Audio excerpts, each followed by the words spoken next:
దీవానా ఇది Gita arts and ఒక కొత్త కొత్త ప్రొడ్యూసర్ వాళ్ళు ప్రొడ్యూస్ చేసిరు ఈ సినిమా. సినిమా ఓకే అంటే చూడొచ్చు, 100% వన్ టైం వాచబుల్ ఫిలిం. బ్యూటిఫుల్గానే ఉంటుంది, బట్ చాలా ల్యాగ్ ఉంటుంది. అండ్ కొంచెం తెలిసిన స్టోరీ, తెలిసిన క్యారెక్టర్స్, తెలిసిన కైండ్ ఆఫ్ బ్యాక్గ్రౌండ్ ఇవన్నీ ఉండడం వల్ల సినిమాకు స్పెషల్ అపీరెన్స్ రాలేదు. బట్ ఈ పాయింట్ ఏదైతే ఉందో అది ఒక పాయింట్ సినిమాలో బేస్ చేసిన ఒక పాయింట్ ఏదైతే ఉందో అది కొంచెం బ్యూటిఫుల్గానే ఉంది. బట్ కొన్ని లవ్ స్టోరీస్ మనం ఇలాంటివి చూసినాం కాబట్టి ఇదంతా ఎక్కకపోవడానికి చాలామంది పీపుల్కి కూడా అంటే చూసిన వాళ్ళకి నచ్చుతుంది, కానీ చూడడానికి ఇంట్రెస్ట్ చూసేవాళ్ళు తక్కువ ఉండడానికి రీజన్ ఏంటంటే ఇలాంటి కైండ్ ఆఫ్ స్టోరీస్ మనం చాలా చూసినాం కాబట్టి ఈ పర్టికులర్ స్టోరీ అంత క్లిక్ కాలేదు. బట్ సినిమా విషయానికి వస్తే సినిమా బాగానే ఉంది, వన్ టైం వాచబుల్. చెప్పాలంటే చాలామంది చూడాల్సిన సినిమా కూడా అని నేను చెప్తున్నాను. బట్ చాలా ఎక్స్ట్రీమ్ ల్యాగ్ ఉంటుంది సినిమా మెయిన్ కాన్సెప్ట్ ఏంటిదంటే ఒక ఊకి గొడవలు పెట్టుకొని ఏం పని చేయకుంటూ తన ఇంట్లో పడి తింటున్న ఒక అబ్బాయి అలాంటి టైంలో ఒక అమ్మాయిని చూసి లవ్లో పడతాడు. తను మీ సేవలో పనిచేస్తుంది. సో తను ఏం చెప్తుందంటే, నువ్వు ఒక గవర్నమెంట్ జాబ్ తెచ్చుకొని నా దగ్గరకు వచ్చి నన్ను అడుగు, అప్పటి వరకు నాతో కలవకు, మాట్లాడకని చెప్పేసి చెప్తాను అనమాట. సో అతను అదే పని పెట్టుకొని ఒక గవర్నమెంట్ జాబ్ తెచ్చుకుంటాడు. తెచ్చుకున్న తర్వాత ఆ అమ్మాయి దగ్గరికి వెళ్ళి ఇప్పుడు చేసుకుంటావు అని అడుగుతాడు. బట్ అప్పటికి ఆ అమ్మాయికి ఒక ప్రాబ్లం ఉంటుంది. ఆ ప్రాబ్లం ఏందనేది మనం ఇప్పుడు రివీల్ చేయొద్దు, ఎందుకంటే ఆ ప్రాబ్లం అనేది ఈ సినిమాకు స్ట్రెంగ్త్ ఏదైనా ఇచ్చింది అని అంటే ఆ పాయింట్ ఒకటే. ఆ పాయింట్ కూడా లేకపోతే ఈ సినిమా ఇంకా వాష్ అవుట్ అనమాట, సింపుల్గా చెప్పాలంటే.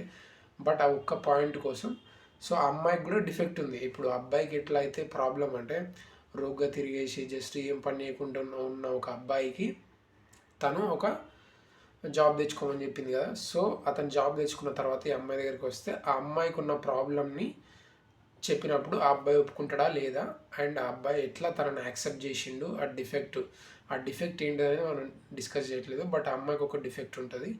సో ఆ డిఫెక్ట్ ఉన్నప్పుడు ఈ అబ్బాయి ఒప్పుకుంటాడా లేదా అనేది ఈ సినిమా స్టోరీ అనమాట. సో యావరేజ్గా మనం ఇలాంటి ఒక హీరో క్యారెక్టర్ ఏదైతే ఉందో అలాంటి క్యారెక్టర్ మనం చాలా చూసినాం. అండ్ ధనుష్ గారి రీసెంట్గా ఫిలిం వచ్చింది, అది కానీ ఇంకా చాలా ఫిలిమ్స్, కాలనీ ఆ ఫిలిం అది ఒకటి ఉంది కదా. అది అంటే ఇది లవ్ స్టోరీ కాబట్టి ఇంకా అట్లే ఉంటుంది. కానీ కచ్ అండ్ చాలా యాక్షన్ సీన్స్ ఏవైతే ఉన్నాయో అవి కొంచెం అనవసరంగా పెట్టిరేమో అనిపించింది నాకైతే. అనవసరం అని నాకు అనిపించింది, మరి వాళ్ళకి ఏమనిపించిందో నాకు తెలీదు. బట్ నా ఒపీనియన్ నేను షేర్ చేస్తున్నాను. నాకైతే ఆ ల్యాగ్ చాలా ఎక్కువైంది. అండ్ ఆ ఫైట్స్ నెసరీ కాకుండా అన్నెసరీ పెట్టిర్రు. అండ్ ప్యూర్ లవ్ సీన్స్ అవన్నీ ఏమంటారు ఒక డీసెంట్గా ఉన్నా కూడా ఆ అమ్మాయి పర్ఫార్మెన్సెస్ అయితే వెరీ బ్యూటిఫుల్. అండ్ హీరో ఎవరైతే చేసిరో అతను కూడా డీసెంట్ పర్ఫార్మెన్స్ ఇచ్చాడు. అండ్ మిగతా క్యారెక్టర్స్ ఏవైతే ఉన్నాయో అవన్నీ ఓకే, డెఫినెట్గా బాగున్నాయి, చూడొచ్చు, వన్ టైం వాచబుల్.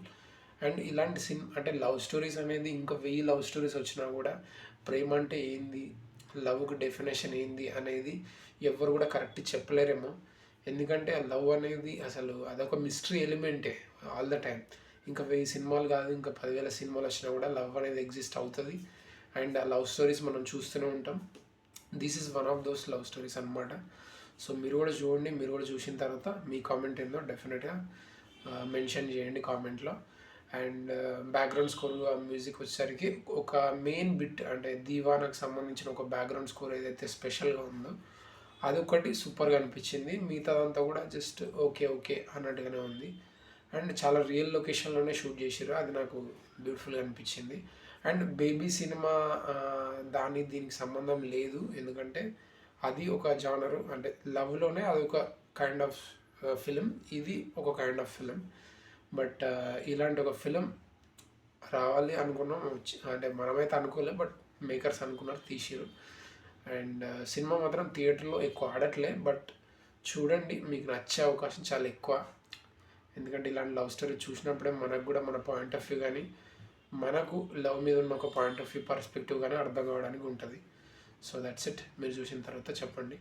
నాకైతే ఫైనల్గా నచ్చింది, బట్ అంత ఎక్స్ట్రీమ్ కాదు, చూడొచ్చు, one time watchable. So that's it. Thank you for